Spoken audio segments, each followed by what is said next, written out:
کہ تقدیر کے جو عام عقیدے میں ہم تقدیر کہتے ہیں اس کے دو پہلو ہیں. ایک پہلو ہے ما اصاب علی الانسان، جو کچھ انسان پر آتا ہے مصیبت، جیسے ابھی آیت میں نے پڑھی ما اصاب من مصیبت فی الارض ولا فی انفسکم. ہم ہر وقت صدمے ہیں، کوئی تکلیف آ گئی، کوئی مصیبت آ گئی، کوئی بیماری آ گئی، کوئی حادثہ ہو گیا، کوئی بچہ فوت ہو گیا، کوئی عزیز جو ہے وہ فوت ہو گیا، یہ ہر وقت حوادث ہے. تو جو بھی کچھ پیش آتا ہے وہ علم خداوندی میں ہمیشہ سے تھا. یہی وجہ ہے کہ ایک اور حدیث ہے ابن الدیلمی سے، لمبی حدیث ہے وہ، لیکن اس کے اندر جو آخری ٹکڑا ہے وَتَعْلَمَ، یعنی انسان کے نجات کے لیے لازم ہے کہ یہ بات بھی تم جان لو انما اصابک لم یکن لیخطئک وانما اخطاک لم یکن لیصیبک ولو مت علی غیر ھذا. اگر تم اس کے سوا کسی صورت پر ہوگے تو جہنم میں داخل ہو جاؤ گے، لدخلت النار. یہ جان لو کہ جو چیز تم پر آئی وہ آنی ہی آنی تھی. دیکھیے ہوتا کیا ہے، کاش کہ میں اگر یوں کر لیتا تو یہ نہ ہوتا. بس یہی ایمان بالقدر کے منافی ہے. جو ہوا ہے وہ اللہ تعالیٰ کے ہاں تو پہلے سے طے تھا، ہونا ہی تھا. تمہاری کوئی تدبیر، کاش کہ میں اس وقت یہ کر لیتا. یہ لو، اسی لیے ایک حدیث میں الفاظ آئے ہیں ان کلمۃ لو تفتح عمل الشیطان. اس لو سے، کاش، اس سے شیطانی عمل شروع ہو جاتا ہے. کاش کہ یہ ہو جاتا، کاش میں یہ نہ کرتا، کاش کہ ہو جاتا. تو یہ نہیں. تعلم انما اصابک لم یکن لیخطئک. تو جان لے اس بات کو کہ جو چیز تم پر آئی ہے وہ ہرگز ٹلنے والی نہیں تھی. کوئی تدبیر تم کر لیتے، کوئی کسی وقت کوئی ہیلا کر لیتے، کوئی تم قدم اٹھا لیتے، کچھ بھی کر لیتے، وہ تو آنی ہی آنی تھی. وما انما اخطاک، جو چیز تم سے چھوٹ گئی، رہ گئی، نہیں ملی. ایک ویکنسی ایڈورٹائز ہوئی تھی، آپ نے بھی درخواست دی تھی، آپ کو نہیں ملی. اب آپ کہو ہو کاش کہ میں نے فلاں سے سفارش کرا لی ہوتی، بس گئے. تو جو چیز چھوٹ گئی وہ چھوٹ جانی ہی تھی. اس میں قطعاً جو ہے کوئی شکل، کوئی تدبیر، کوئی سفارش، کسی طرح کا کوئی بھی ہیلا، کوئی جو ہے اس پہ کارگر نہیں ہو سکتا تھا.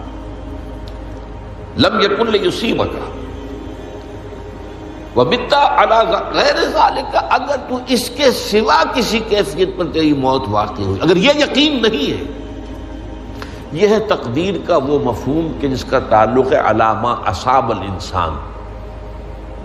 جو انسان کے اوپر وارد ہو رہا ہے اس کے ضمن میں تقدیر کا مفہوم کیا ہے.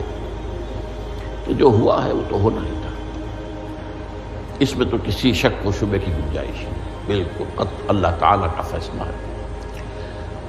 البتہ در حقیقت ایک دوسرا پہلو ہے ما یفعل الانسان، وہ جو انسان کرتا ہے. یہاں آ کر یہ تقدیر کا مسئلہ بہت ٹیڑھا ہو جاتا ہے. آیا میرے اندر کوئی اختیار بھی ہے کہ نہیں؟ Do I have any free choice?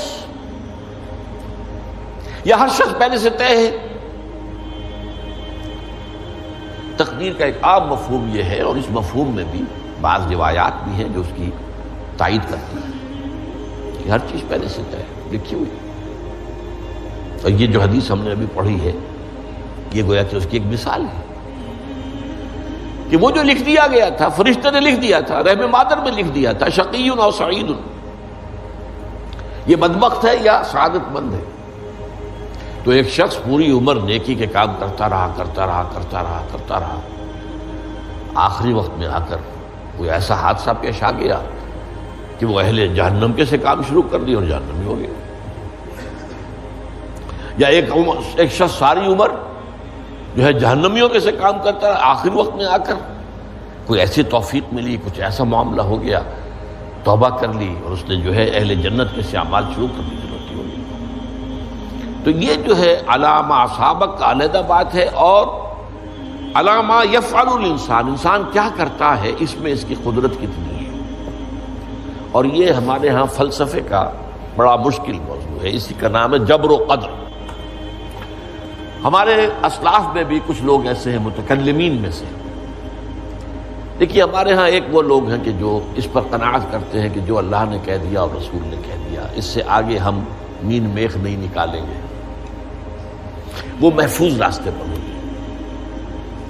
لیکن بہرحال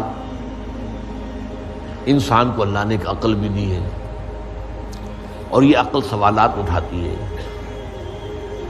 اور جو زیادہ ذہین انسان ہوتے ہیں ان کے اندر ان کی یہ مصیبت زیادہ ہوتی ہے، لہٰذا وہ تو سوچتے ہیں، کچھ نہ کچھ غور و فکر کرتے ہیں، بات سمجھنے کی کوشش کرتے ہیں۔ اس میں اب ہمارے ہاں دو طبقے ہو گئے، جبریہ قدریہ۔ ایک نقطہ نظر یہ ہے کہ انسان مجبور محض، کوئی اختیار نہیں، اور ایک یہ ہے کہ انسان قادر مطلق ہے، جو چاہتا ہے اپنے فیصلے میں مختار مطلق ہے، وہ فیصلہ کرتا ہے۔ انہیں قدریہ کہتے ہیں۔ تو جبریہ اور قدریہ ان کی بحثیں ہمارے ہیں، یہ وہی تقدیر کا مسئلہ جو میں نے کہا تھا، بحثوں میں آ کر الجھ جائے، آج تک حل نہیں ہوا، حل ہو سکتا ہی نہیں۔ اب اس کے ضمن میں علامہ اقبال کا ایک شعر آپ کو سناتا ہوں، وہ بہت اچھا لگتا ہے، بہت خوبصورت لگتا ہے شعر ہونے کے اعتبار سے۔ تقدیر کے پابند جمادات و نباتات،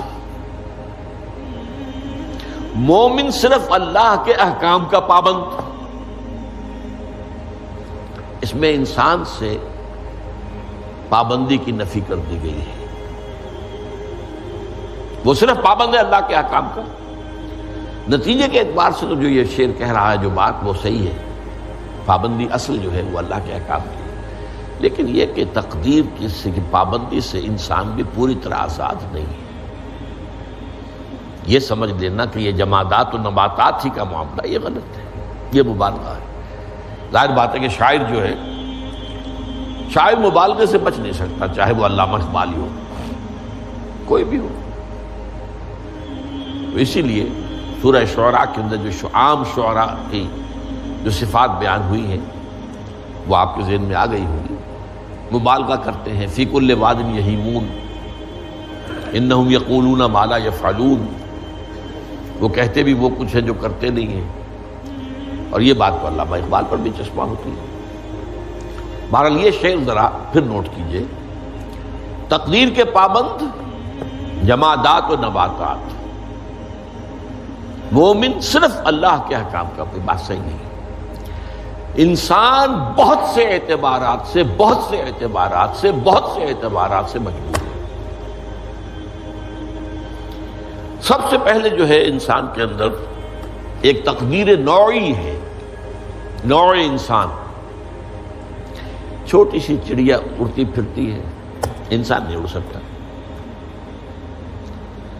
آپ نے ٹھیک ہے مشین ایجاد کر دی، جہاز ایجاد کر لیا، آپ دوڑ رہے ہیں، 500 آدمی اور سینکڑوں من سامان لے کر جو ہے وہ جا رہا ہے، 747 ہو یا 757 ہو، یہ کر لیا ٹھیک ہے، خود نہیں اڑ سکتا۔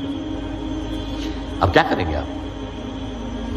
یہ تقدیر نوعی ہے، سپیشیز، ہر سپیشیز کے لیے اللہ نے ایک اندازہ مقرر کر دیا ہے، اس اندازے ہی میں رہے گا، اس سے باہر نہیں جا سکتا۔ پھر ایک تقدیر شخصی ہے۔ اب دیکھیے تقدیر شخصی کیا ہے؟ بعض اوصاف و صفات ہمیں وراثتاً ملتے ہیں، we have no choice۔ پہلے بھی یہ بات مانی جاتی تھی، آج جو ہے ذرا سائنٹیفک انداز میں ہم کہتے ہیں جینز میں چلا آ رہا ہے، وہ جینز کو کوئی بدل سکتا ہے؟ جو جینز بھی آپ کو ملے اپنے والدین کی طرف سے، وہ آپ کی شخصیت کا ظاہر بات ہے کہ فیصلہ کن طرز پر اس کو ڈھال دیتے۔ جینز ہے، پابندی ہے۔ نمبر 2 یہ کہ خاص طور پر جو گھر کا ابتدائی ماحول ہوتا ہے، ماں کی گود اور ابتدائی گہوارہ گھر کا، اس کے جو اثرات مرتسم ہو جاتے ہیں شخصیت کے اوپر، وہ بھی بڑے مستقل ہوتے ہیں، پختہ ہوتے ہیں۔ ان دونوں چیزوں کو ضرب دے لیجئے، hereditary factors multiplied by environmental factors, اس سے مل کر ایک شے تیار ہوتی ہے جس کو قرآن کہتا ہے شاکلہ. قل کل یعمل علی شاکلتہ فربکم اعلم بمن هو اہدی سبیلا، سورہ بنی اسرائیل. شاکلہ کسے کہتے ہیں؟ شاکلہ شکل دینے والی شے.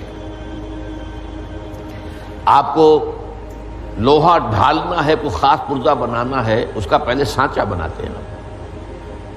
لوہے کو پگھلا کے اس میں ڈالیں گے تو جیسا سانچہ ہوگا ویسا ہی لوہا جو ہے وہ شکل اختیار کرے، اسے شاکلہ کہتے ہیں. یہ شاکلہ جو ہے ہر انسان کا، اس سے باہر انسان نہیں جا سکتا. اس کے اندر اندر سٹرگل ہوگی، اس کے اندر اس کی جد و جہد ہوگی. لیکن اس کا یہ مطلب نہیں ہے کہ اس کا کوئی فری چوائس نہیں. فری چوائس ہے، لیکن وہ فری چوائس انہی حدود کے اندر کام کرے گا، اس سے باہر نہیں. اس بات کو مختلف احادیث میں حضور نے بہت خوبصورتی سے بیان کیا. ایک حدیث بڑی اہم ہے، بڑی اہم ہے. الناس کالمعادن، انسانوں کی مثال بھی معدنیات کی سی ہے. اب سونے کی معدنیات میں سے سونے کی جو اور ہے، اب پتہ نہیں اردو میں مجھے معلوم نہیں اور کا ترجمہ کیا کرتے ہیں عام طور پر، لیکن جانتے ہیں اور وہ کچی دھات جس سے کو صاف کر دیتے ہیں تو پھر وہ دھات جو ہے خالص شکل میں سامنے آ جاتی ہے. سونے کی اور سے سونا بنے گا، چاندی کی اور سے چاندی بنے گی، سونا تو نہیں بن سکتا. جتنا چاہے صاف کر لیں، وہ اور تو مستقل. الناس کالمعادن خیارکم فی الجاہلیت خیارکم فی الاسلام. جو تم میں جاہلیت کے دور میں، پری اسلامک دور میں جو بہترین تھے، وہی اسلام میں آ کر بہترین ہوئے. وہ اور سونے کی تھی، وہ صاف ہو گئی ہے، اور سونا جو ہے وہ نکھر کر خالص سونا بن کر آ گیا ہے. اسلام نے صاف کر دیا. وہ چاندی کی اور تھی، اسلام نے اس کو صاف کر دیا ہے، وہ نکھر کر چمکتا ہوا جو ہے وہ چاندی بن گئی.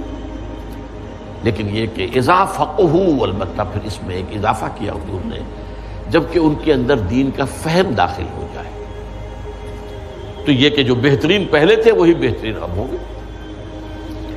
اسلام لانے سے پہلے بھی بہترین ابو بکر تھے، اسلام لانے کے بعد بھی بہترین ابو بکر.